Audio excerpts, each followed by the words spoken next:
এসে আসি ইনশাল্লাহ, প্রতিবারই আসি, খুবই ভালো লাগে। এখান থেকে কিছু শেখা যায়, ইসলামের অনেক কিছু শেখা যায় এখান থেকে, আমল নিয়তের সবকিছু শেখা যায়। এই জন্য এখানে প্রতি বছরই আসি ইনশাল্লাহ, আলেমদের সমন্বয়ে, আলেমদের সাথে। আলহামদুলিল্লাহ খুব ভালো হয়েছে। আমাদের এই যে ব্যস্ততার মাধ্যমে যে ফাঁকা ফাঁকা লাগতেছে, সুন্দরভাবে যাতায়াত করতে পারতেছি, থাকতে পারতেছি, এইভাবে হইতেছে। এরপরে আবার হবে 22 বা 43 জেলা, যাতায়াতের জন্য সুবিধা হচ্ছে, থাকার জন্য সুবিধা হচ্ছে। আলহামদুলিল্লাহ খুব ভালো সিদ্ধান্ত নিছে।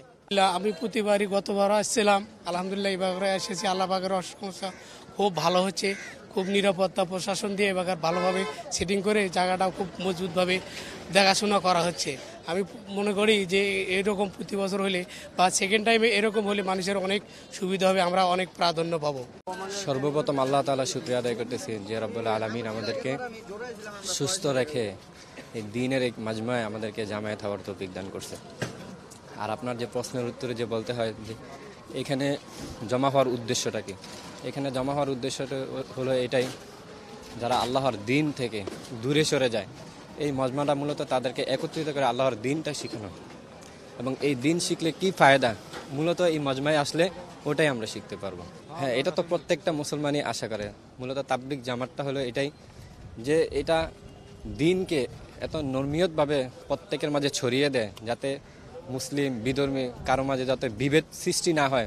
মূলত এই তাবলিগ জামাতটা এটাই উম্মতের মাঝে শিক্ষা দেয়।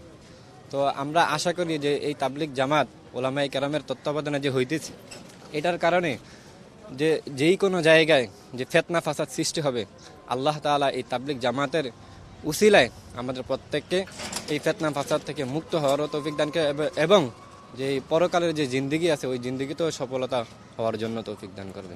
আলহামদুলিল্লাহ, আমাদের টঙ্গী 58তম বিশ্ব ইজতেমা, যা কিনা গতকাল বৃহস্পতিবার বাদ মাগরিবের হযরত মাওলানা ইব্রাহিম দেওলা সাহেবের আমবয়ানের মধ্য দিয়ে শুরু হয়েছে। আজ শুক্রবার দিন আমাদের ফজরের পরে মাওলানা জিয়াউল হক সাহেব পাকিস্তানের উনি বয়ান করেছেন। আমাদের আজকে শুক্রবার দিন বিশেষ 3টি প্রোগ্রাম হবে এবং বিভিন্ন খিত্তায় খিত্তায় আমাদের আমল হবে। একটি ইউনিভার্সিটি কলেজের শিক্ষকদের প্রোগ্রাম হবে, একটি বিভিন্ন ইউনিভার্সিটি কলেজের ছাত্রদের অর্থাৎ যারা অধ্যয়নরত অবস্থায় আছেন ওনাদের প্রোগ্রাম হবে, এবং একটি খাওয়াজদের প্রোগ্রাম অর্থাৎ সমাজের বিশেষ ব্যক্তিবর্গদের একটি প্রোগ্রাম হবে। আজ আমাদের আলহামদুলিল্লাহ জুমার দিন, আশা করতেছি আমরা আমাদের এই মাঠে প্রায় 20 লক্ষাধিক মানুষ জুমার নামাজ আদায় করবেন। জুমার নামাজ পড়াবেন আমাদের মাওলানা জুবায়ের সাহেব, এবং আসরের পরেও বয়ান হবে, জুমার পরেও বয়ান হবে। জুমার পরে আমাদের জর্ডানের শেখ ওমর খতিব সাহেব বয়ান করবেন। আসরের পরে আমাদের মাওলানা জুবায়ের সাহেব বয়ান করবেন। ভারতের মাওলানা আহমেদ লাট সাহেব বাদ মাগরিব বয়ান করবেন ইনশাআল্লাহ। 2 ধাপে ইজতেমা করার কারণ যেটা আপনারা জানতে চাচ্ছিলেন, আসলে তাবলিগের মেহনত একটি দ্বীনি মেহনত এবং দ্বীনের ধারক বাহক হচ্ছেন হযরত ওলামায়ে কেরাম, এবং ওলামায়ে কেরামের তত্ত্বাবধানে থেকেই সাধারণ মানুষ তাবলিগের মেহনত করতে চায়। তো এই সংখ্যাটা আমাদের এত ব্যাপক যে টঙ্গী যে আমাদের 160 একর মাঠ বা ময়দান যেটাই আমরা বলি, এতটুকু জায়গার ভিতরে সকলের অবস্থান করা আসলে খুব কষ্টদায়ক হয়ে যায়। গত কয়েক বছর ইজতেমা যদি আপনারা প্রেক্ষাপটটা আপনারা দেখে থাকেন বা বিভিন্ন অনলাইনে গেলেও আপনারা দেখে থাকবেন যে আমাদের এই পরিমাণ সাথী আমাদের বিভিন্ন স্থায়ী টয়লেটের ছাদগুলোর উপরে, আমাদের আশেপাশে ছোটো ছোটো মাঠগুলোর ভিতরে এবং আমাদের রাস্তার ভিতরে ধুলাবালির ভিতরে আমাদের সাথীরা অবস্থান করছিল। তো আশা করছি এবার 2 ধাপে ইজতেমা হওয়ার কারণে তাদের কষ্টটা কিছুটা হলেও লাঘব হবে। আমাদের 2 ধাপে ইজতেমাকে আমাদের মুরব্বীদের পক্ষ থেকে খুব সুন্দরভাবে সাজানো হয়েছে, অর্থাৎ বিভক্ত করা হয়েছে। প্রথম ধাপে আমাদের প্রায় 41টি জেলা এবং ঢাকার একাংশ অংশগ্রহণ করছে, এবং দ্বিতীয় ধাপে আমাদের প্রায় 22টি জেলা এবং ঢাকার বাকি একাংশ অংশগ্রহণ করছে। তো ইজতেমাকে সামনে রেখে আলহামদুলিল্লাহ আমাদের পুরা দুনিয়া থেকে ইতিমধ্যে প্রায় 72টি দেশ থেকে 2150 জন বিদেশি মেহমান উপস্থিত হয়েছেন আজ এখন পর্যন্ত।